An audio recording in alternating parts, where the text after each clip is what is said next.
Hello my dear friends, you're in the Military Summary channel, and today we will discuss the situation in Ukraine on the 1st of October of 2023. Today we have a significant number of very interesting updates and details, so let's start. And first we're going to start with missile strikes that took place during the previous 24 and 48 hours and so on. The Russians attacked the city of Cherkasy and the region of Cherkasy. We have a fire there, we have a lot of destructions and so on. The Russians haven't provided us any numbers regarding the results, but anyway, as we understand, the Russians were trying to attack the industrial zones and facilities that Ukrainians were planning to use or were using for military purposes. Next area of attacks, of significant number of attacks took place in the city by the name of Kryvyi Rog. Also, the Russians were targeting the industrial area, the plants, the coal mines, the iron plants, and so many different types of areas that Ukrainians were using for tank services, for armored vehicle services, for production purposes, and so on. Significant number of explosions, a very big fire, and the Russians probably managed to achieve the goals.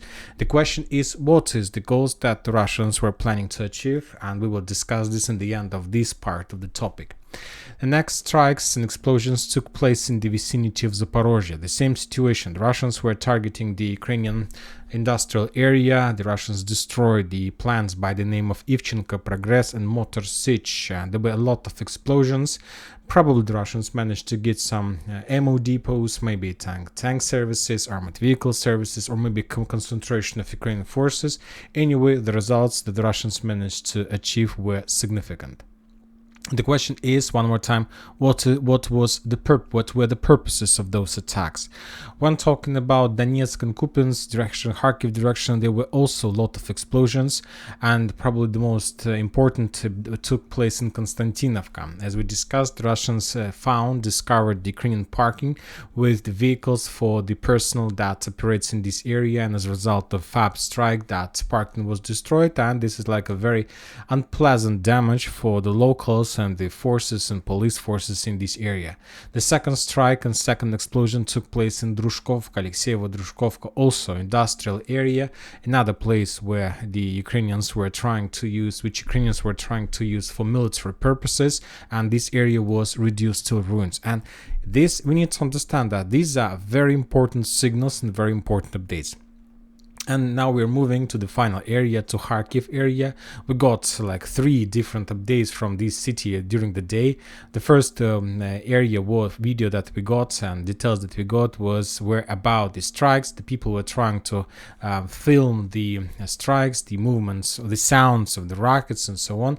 And we got update that the Russians discovered and destroyed the Ukrainian tank service plant. This is the tank service plant. They're like 2 barracks, very big barracks that Ukrainians were using to repair, and probably to combine the parts of destroyed trucks, tanks in one that can be used by the Ukrainian forces. And right before I start making this video, we got the final video that was published by the source on the ground, how the Russians were attacking those tank service buildings, like 4 Iskander strikes in same direction in one building, and as a result of those strikes, probably nothing managed to survive under the ruins of that building, and currently this area is no longer available for any military usage, any military industrial usage, and so on.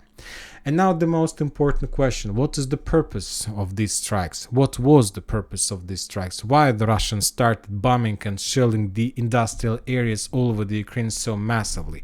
Because these are just the geolocated videos, information that we managed to get. Because as I know, according to information we have, the strikes and explosions took place also in the western part of Ukraine. Maybe there were less explosions, and maybe they wasn't so big, like mushrooms of fire and so on.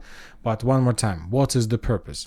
Of course, some of you might say that the main reason of these strikes is to destroy the Ukrainian military facilities, their potential, and not to allow the Ukrainians to repair the tanks. Maybe the Russians destroyed the accumulation of Ukrainian armored vehicles and ammo depots and missiles, storm shadows, and so on.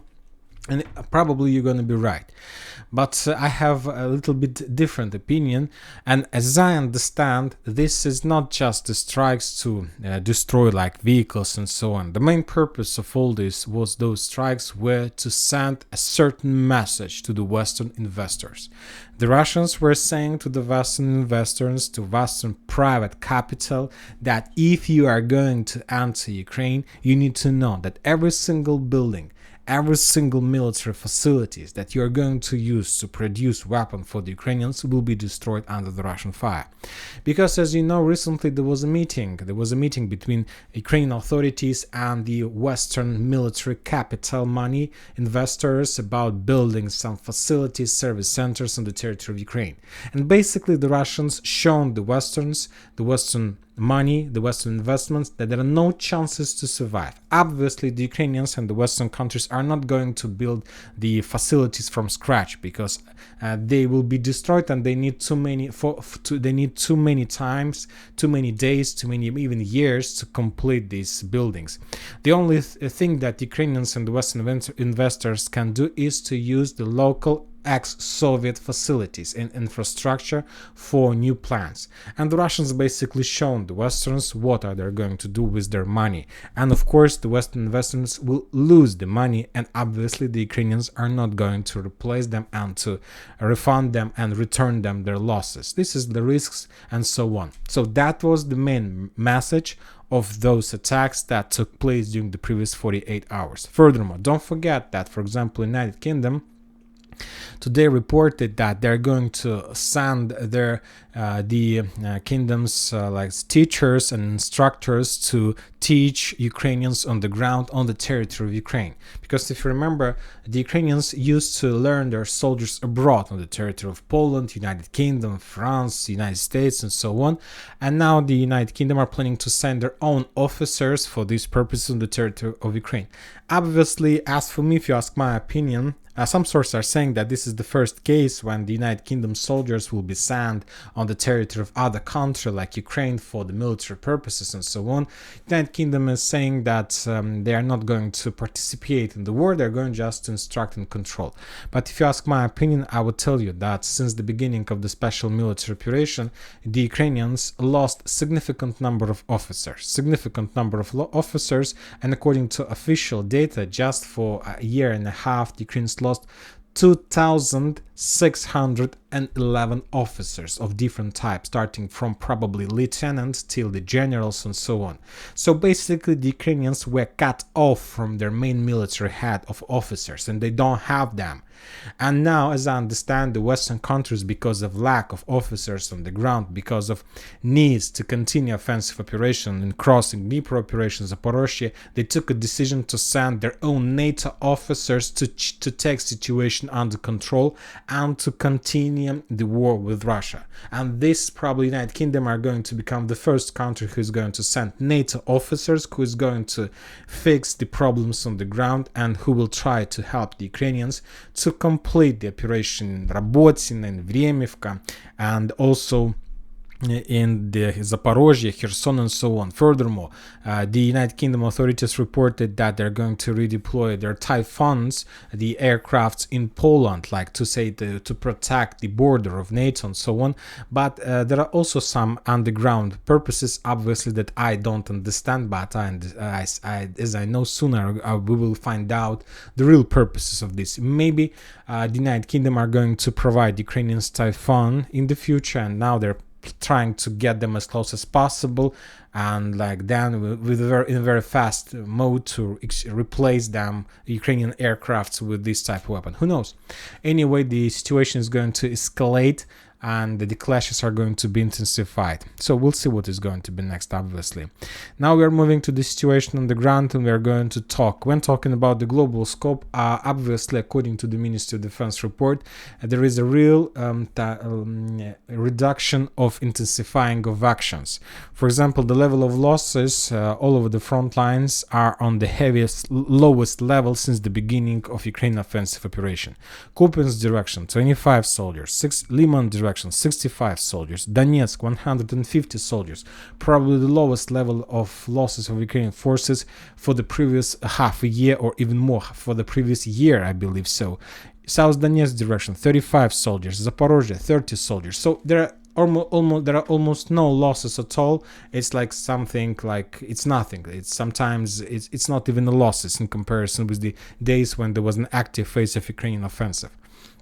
When talking about the geolocated situations, the Russians continue bombing and attacking the Ukrainians in the city like Berislav. Today there was published another video of usage of FAB bombs against the Ukrainian concentration of forces, yet we haven't received even a single a confirmation about the results, but obviously the Russians managed to destroy something in this area. Also, we got some geolocations from Pridniprovsk. On this area the Russians were using X-38 missile to attack the Ukrainian position. This attack is probably very interesting because that this area was is used by the Ukrainians as the main logistics center to supply and support the Ukrainians' foothold on the Russian bank of Dnieper River. I'll remind you that currently, as I understand, according to geolocations we have, the Ukrainians managed to cross Dnieper and to establish some foothold in this area, and the main evidence of this is that, for example, yesterday we discussed that the Russians were bombing this territory heavily with TOS flamethrower systems, and we got the video of that. And now the Russians were trying to bomb and attack the Ukrainian positions on the opposite bank of Dnieper River, which also confirms some presence of Ukrainians and some attempts to reinforce this area better.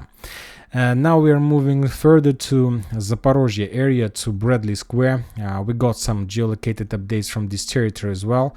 Very interesting video we got from Tokmak direction. The Ukrainians published the video how they managed to discover the Russian air defense system ZRK Tor M1, and as a result of HIMARS strike, that air defense system was destroyed. And this is a very interesting case. Just one more time. If you remember, this air defense system was destroyed on the 29th of September. And yesterday, on the 30th of September, we got update that the Russians, as a result of friendly fire, destroyed their own Su-35. I think that these two events are connected between each other. Now we are moving further to Robotyne, to the battle for Bradley Square. Today we got also some details. The Ukrainians are not attacking. Currently they continue their suicide operations in the vicinity of Robotyne, trying to concentrate their forces for further attacks in direction of Kupyansk and Novoprokopivka. The Russians control the entire situation. They see every single movement of every single unit in this direction, and every single hour or even less the Russian bomb and attack this territory with different types of weapons like TOS flamethrower systems, with just artillery rounds, and probably with more local light mortars of infantry. As a result of all those strikes, the Ukrainians do have some losses in their reconnaissance teams, among their armored vehicles, so basically the Ukrainians haven't managed to concentrate their forces before the next waves of attacks in further directions. Also, very interesting video we got from Kupyansk area. The Ukrainians continue their clearing operation of this territory.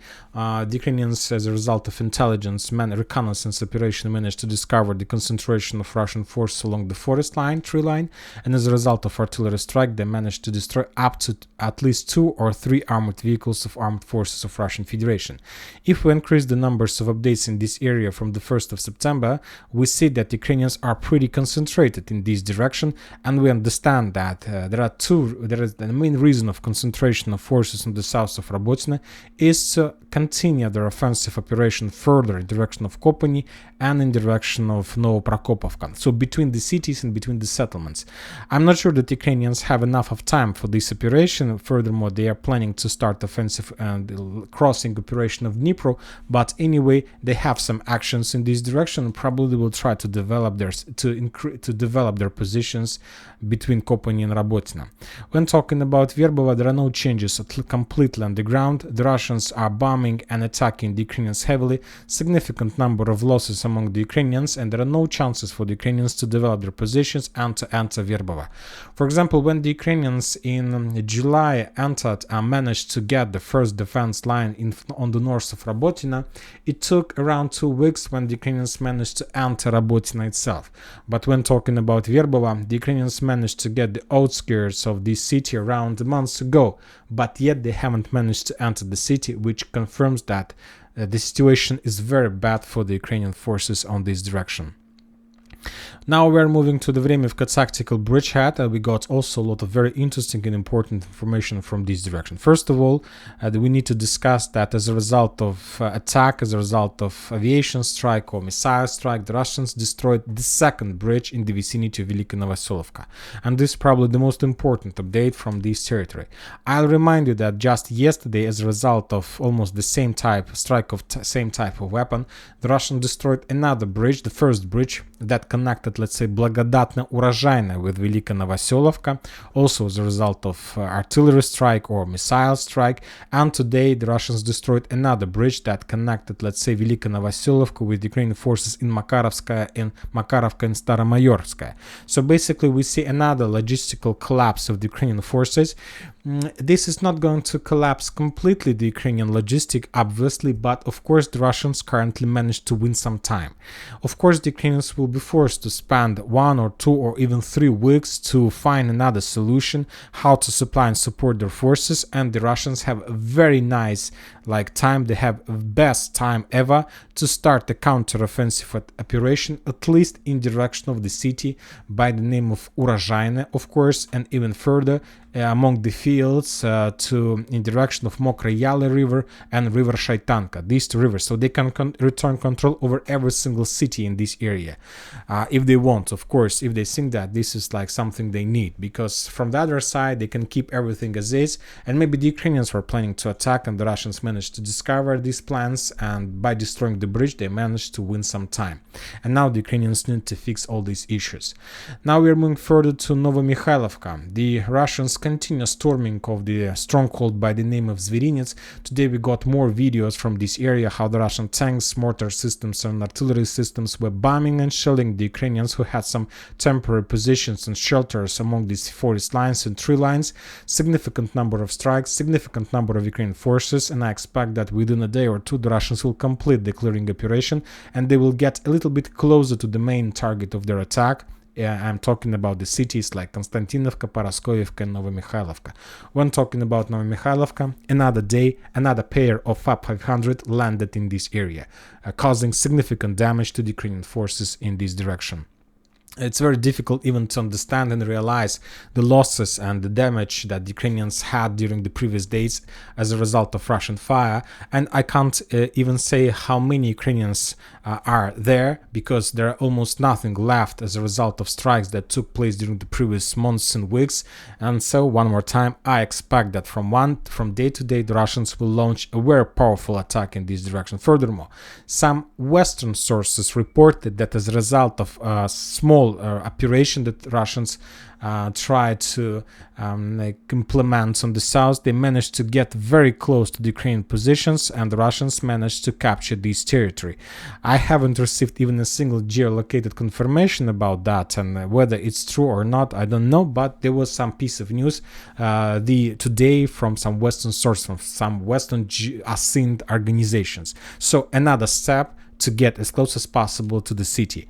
One more time. If the Ukrainians lose the battle for Novomykhailivka, Paraskoivka and Konstantinovka, the entire front line will be collapsed, and the fall of Novomykhailivka means the fall of Ugledar, Vadiane, Konstantinovka, Novomykhailivka, Pobeda and Marinka, and this might be the complete collapse of the entire South Donetsk direction for the Ukrainian forces.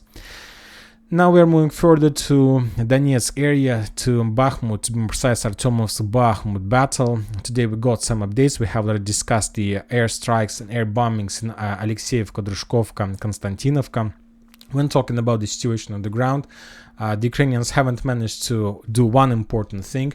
They haven't managed to force the Russians to step back from the underground facilities that located below the railways. The Russians still control this, probably the most powerful and the most secured shelter in this area, and by controlling the shelter, the Russians can and do control Andriivka.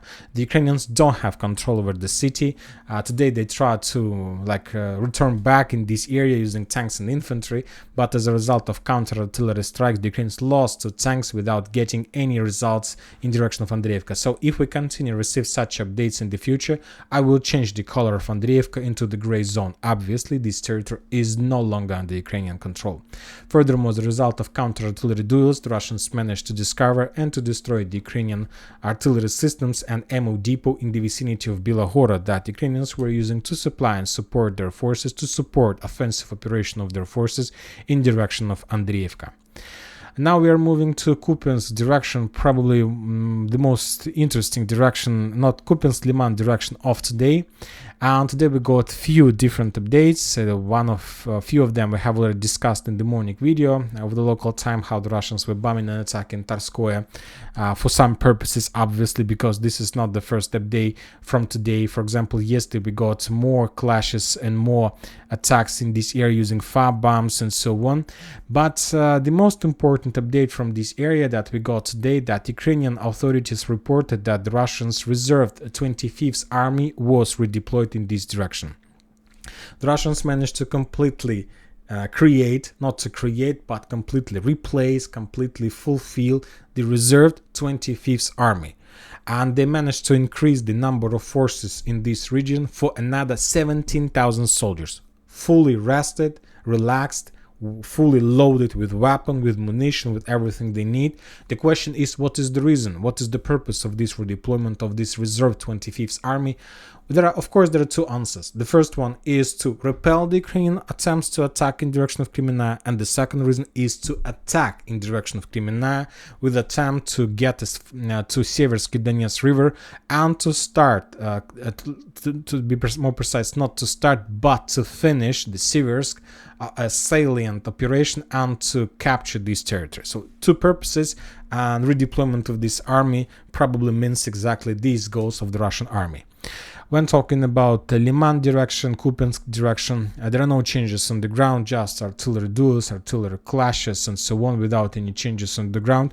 The Russians published another video how, as a result of artillery strike, they managed to discover and to destroy the Ukrainian positions in the city by the name of Vilshane. There were like 2 explosions with FAB bombs, and that caused significant damage to the Ukrainian position concentration. After that, the Ukrainians started some evacuations, some trying to get people from the ruins and so on.